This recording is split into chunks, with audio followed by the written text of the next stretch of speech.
Bonjour et bienvenue sur Kwesi en direct à la télévision, à la radio et sur les réseaux sociaux pour ce temps de parole consacré à l'économie et les conséquences que cela a suite au confinement. Et pour en parler, nous recevons par Skype la présidente du MEDEF, Carla Balthus. Carla Balthus, bonjour.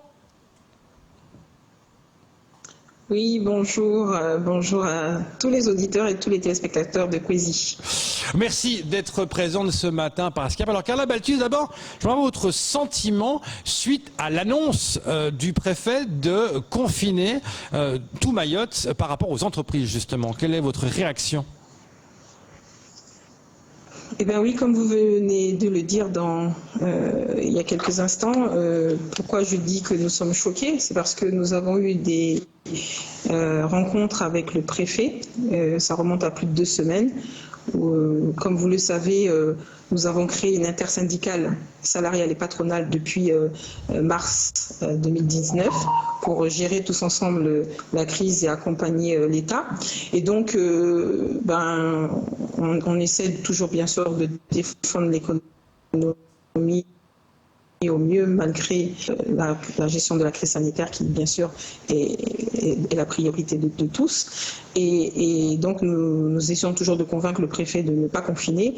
Et pendant des jours, jusqu'à, j'ai presque envie de dire, le jour J de l'annonce, on nous rassurait qu'on ne serait pas confiné malgré les 3 communes.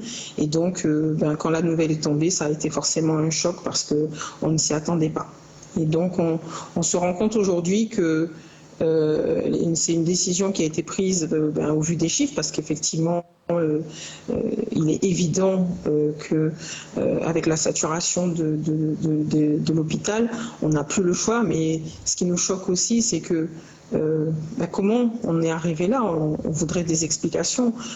Comment on a eu tout ce laisser-aller collectif qui fait qu'aujourd'hui, on arrive à cette catastrophe économique pour des entreprises à qui on oblige de fermer administrativement. Les règles du jeu ne sont pas claires. On nous dit que les dispositifs sont là, mais tout cela reste à prouver et on pourra en parler.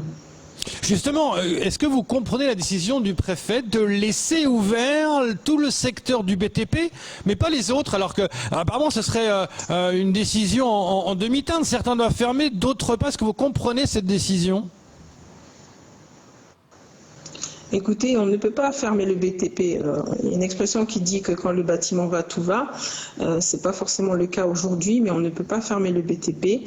Il faut que Mayotte continue à se développer.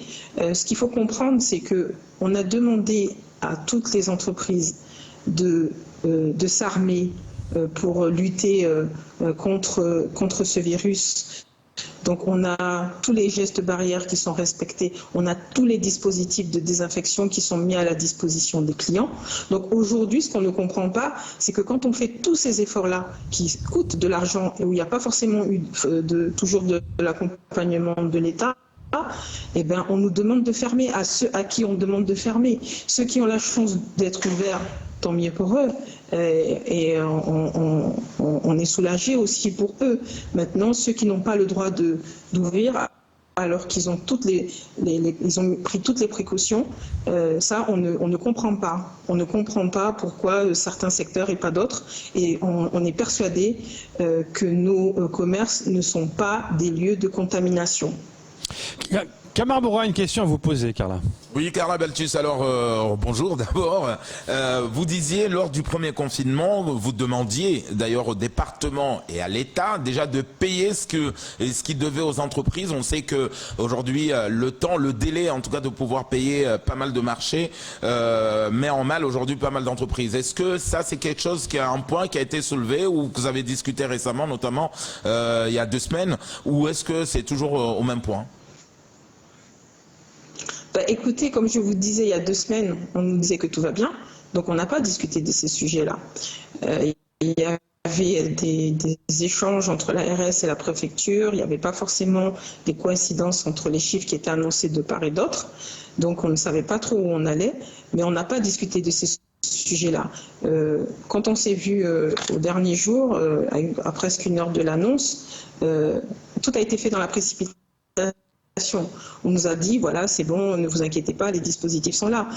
Aujourd'hui, je suis obligée de constater, pour avoir déjà eu des échanges, parce que nous, on a gardé une mémoire de tout ce qui s'est passé, de tout le dispositif d'accompagnement et de veille que nous avions mis en place pour suivre nos adhérents notamment, et puis on sait que tout le travail qu'on fait, puisque c'est un travail aussi collectif avec l'intersyndical, sert à toute l'économie de Mayotte. Donc aujourd'hui, quand on commence à bien creuser, on a des dispositifs qui ne sont pas opérationnels, et c'est vraiment ce qui nous inquiète. Donc dans les jours qui suivent, vous entendrez que bien sûr on montera au créneau, on demandera le paiement de nos factures parce qu'on a besoin de trésorerie. L'activité partielle, on va nous dire de la mettre en place, mais il faut savoir qu'elle n'est plus prise en charge à 100%, comme l'année dernière. Donc ça veut dire aussi qu'il faut avancer, et ça veut dire aussi que c'est que pris en charge partiellement. Donc il nous faut de la trésorerie. On donnera des exemples comme le SMAM qui doit encore 32 millions d'euros à toutes les entreprises qui ont livré leur chantier. Et cet argent-là, on en a besoin. Et il faudra que monsieur le préfet sache aller le chercher auprès de l'État. Alors, donc Carla, aussi, bien sûr, on sollicitera bien sûr les collectivités, l'État, les institutions. Il faut savoir aussi que les primes de 35 heures, les primes d'aide pour l'embauche d'apprentis, il y a pas mal de dispositifs. On a aussi les organismes de formation qui se plaignent beaucoup. Donc il y a pas mal de dispositifs où on demande effectivement de payer les factures échues à toutes les entreprises locales. Alors, Carla, peut-être faire justement faire le petit bilan par rapport à vos adhérents au sein du MEDEF. Est-ce qu'aujourd'hui il y a des entreprises concrètement qui vont mettre la clé à la porte parce que on n'arrive plus à s'en sortir? On sait que, je ne sais pas du côté de MEDEF, mais on sait que beaucoup d'entreprises avaient du mal à toucher les 1500 euros de l'État et les 2000 du département. Est-ce que c'est le cas aujourd'hui au sein du MEDEF, et est-ce qu'il y a des gens aujourd'hui, ça y est, qui ont finalement fermé, qui ont mis la clé sur la porte? Donc, comme je vous le disais, on a mis en place un système d'accompagnement, de soutien à nos entreprises donc adhérentes. Aujourd'hui, on n'a pas encore d'entreprises qui ont fermé, mais on essaie vraiment de prendre les devants. C'est ce que je vous disais. On a une super équipe que j'aimerais beaucoup saluer en la personne de notre déléguée générale, Madame Indouati Ayouba, et notre CRFP, Madame Samira Haït.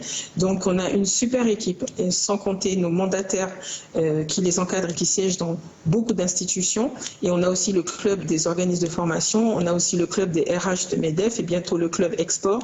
Et donc, nous travaillons ensemble avec tous nos adhérents et nous sommes là à leur service pour vraiment anticiper. Et comme je vous disais, nous avons l'expérience aujourd'hui de la crise de 2020 et nous allons rapidement montrer au créneau parce que nous savons où il faut aller chercher les fonds, et c'est pour ça qu'on dit qu'on ne doit pas vivre que de belles paroles, il faut que ça soit vraiment qu'il y ait une réactivité pour la mise en place de ces dispositifs. Donc aujourd'hui, il faut savoir que nous nous sommes battus conjointement avec la Guyane. Le fonds de la solidarité qui est à 1500 euros est passé à 3000 euros. Nous allons encore solliciter le conseil départemental. Nous souhaitons trouver un moyen de compenser la perte de chiffre d'affaires, puisqu'en décembre, il y a un dispositif qui existait au niveau national. Nous souhaitons qu'il soit élargi, étendu à toutes les entreprises de Mayotte. Et donc, ça peut aller jusqu'à 200 000 euros. Globalement 20% du chiffre d'affaires, et ce dispositif doit être mis en place rapidement parce qu'on nous empêche de travailler. Effectivement, c'est devenu une difficulté la gestion de la crise sanitaire, mais ce n'est pas à nous de payer les pots cassés. Vous mettez aussi en lumière tous les travailleurs indépendants qui souffrent d'une précarité affolante. Il y a des aides pour les employeurs, mais pas à ce niveau-là, pour les particuliers, les indépendants. Comment ça va se passer pour eux qui trinquent énormément pendant ce confinement ? Ben oui, un travailleur indépendant, souvent, c'est quelqu'un qui est tout seul. Donc, il n'a pas forcément besoin de l'activité partielle parce qu'il n'a pas de salarié. Il n'a pas forcément facilement accès, et même quand il a accès au fonds de solidarité, ça ne suffit pas pour couvrir ses charges fixes, qui peuvent être un loyer, qui peuvent être un crédit de véhicule, qui peuvent être du crédit d'achat de matériel, etc.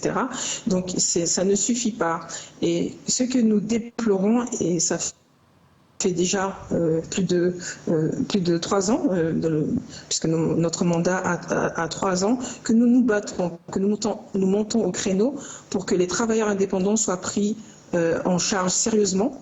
Et malheureusement, nous constatons que l'ACOSS, l'Agence centrale des organismes de sécurité sociale, délaisse totalement plus de 10 000 travailleurs indépendants en les empêchant de cotiser. Donc le fait que malgré que nous sommes battus, que nous ayons obtenu le décret de 2019, ce qui est là, mais qui ne sert à rien étant donné qu'il n'y a pas la possibilité à la CSSM de nous faire cotiser.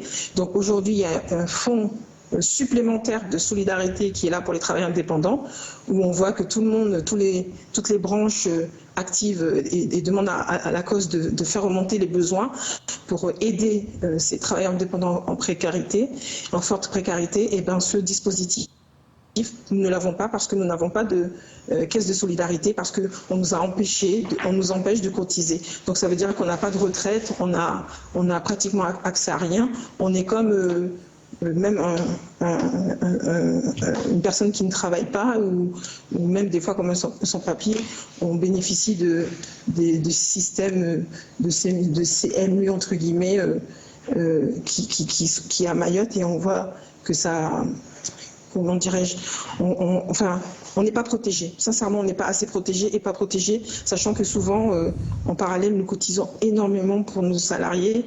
Mais il faut savoir qu'un travailleur indépendant à Mayotte, c'est quelqu'un qui n'aura rien en fin de carrière, aucune retraite, qui n'aura rien si ça continue et si on ne trouve pas de solution rapidement à ce problème. Justement, car j'allais vous dire, quelles seraient les solutions à mettre en place? Est-ce que il faudrait peut-être vous battre du côté de Paris pour que des décisions soient prises, notamment des décrets spécifiques pour Mayotte?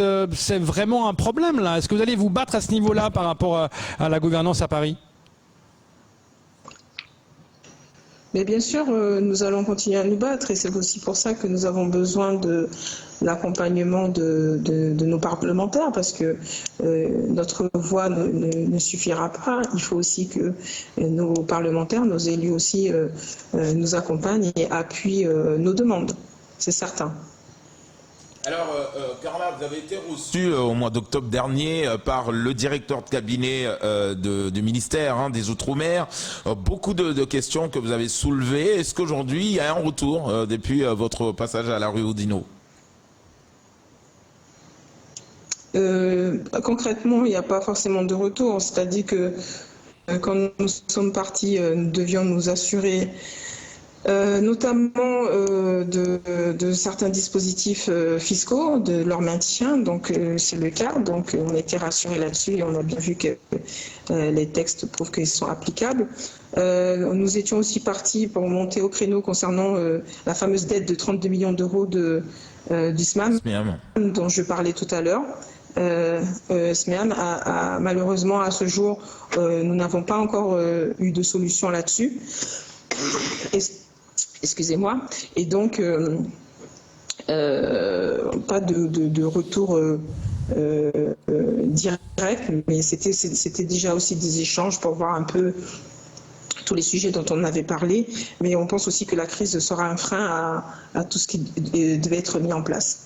Justement, Carla, en cette période de confinement, on sait qu'il y a les 3 semaines, on a tous peur que ça continue plus que 3 semaines.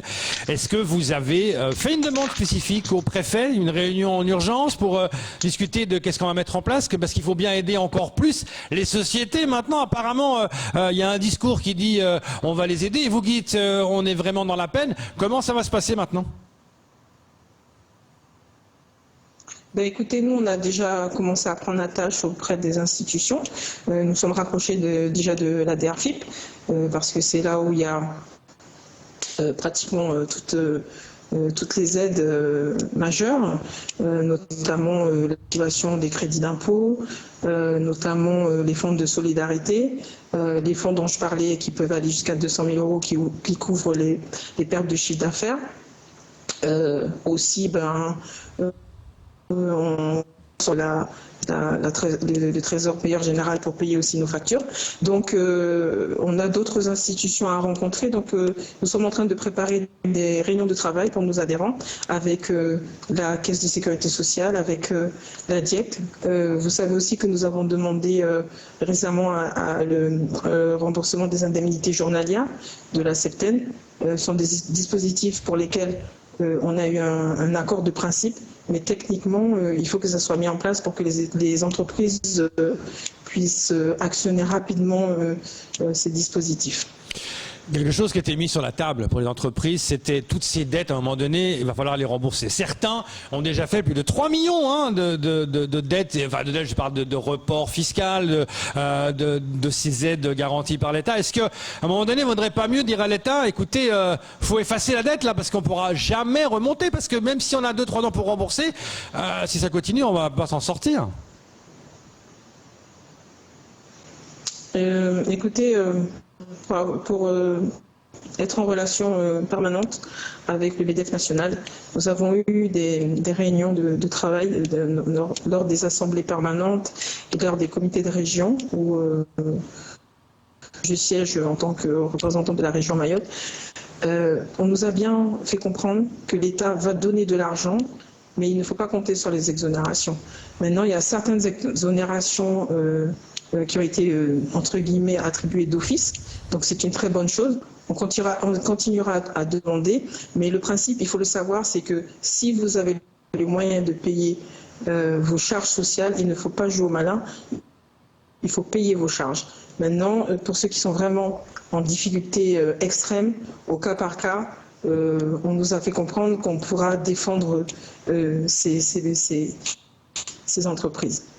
Camar, dernière question. Oui, la dernière question, Carla Baptiste. J'aimerais qu'on parle un tout petit peu des transporteurs. Le marché a été scellé, tout le monde est d'accord pour dire que enfin un marché qui tient la route quelque part, mais vous continuez à subir, et vous en savez quelque chose, les caillassages bien évidemment sur les routes de Mayotte. Est-ce qu'aujourd'hui vous avez l'impression que en tout cas le marché lui-même, les petits entrepreneurs, les petits transporteurs vont bien malgré les caillassages?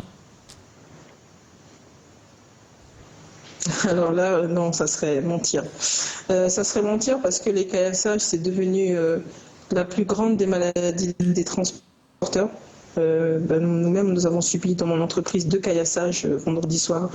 Et cela reste très malheureux parce que aujourd'hui, les assurances ne veulent plus nous suivre. Il faut savoir qu'une seule baie peut coûter entre 4 à 5 000 euros. Donc quand vous avez, comme moi, vous essuyez 3 vitres cassées, ça coûte 15 000 euros. Si vous avez une assurance qui peut aller, disons, soyons généreux, jusqu'à 5 000 euros, ça veut dire qu'il y a encore 10 000 euros de charges pour l'entreprise. Et donc, ça veut dire que tout le bénéfice éventuel et potentiel s'en va en fumée pour remplacer des vitres qui, des fois, sont cassés le lendemain. Donc les transporteurs, il n'y a personne qui prend en charge. Le cahier des charges du nouvel appel d'offres ne prévoit pas cette prise en charge. Et c'est vraiment devenu une difficulté pour les transporteurs parce qu'une fois que vous présentez au contrôle technique que vous avez une seule plaie cassée, on vous empêche de rouler. Donc non, les transporteurs se portent très mal. Et puisque vous me permettez d'en parler, nous allons demander en attendant, puisque les écoles sont fermées pendant 3 semaines, que le conseil départemental, comme l'année dernière, joue le jeu et paye le fixe aux transporteurs pour leur permettre de couvrir leurs charges en attendant. L'appel est lancé. Merci Carla Baltu d'avoir été présente ce matin par Skype et on vous souhaite une bonne nuit vu que vous êtes avec un décalage horaire important. Merci Carla. C'est tout pour ce temps de parole. Tout de suite. Merci, à bientôt. Au revoir. À bientôt. Tout de suite, la suite de nos programmes.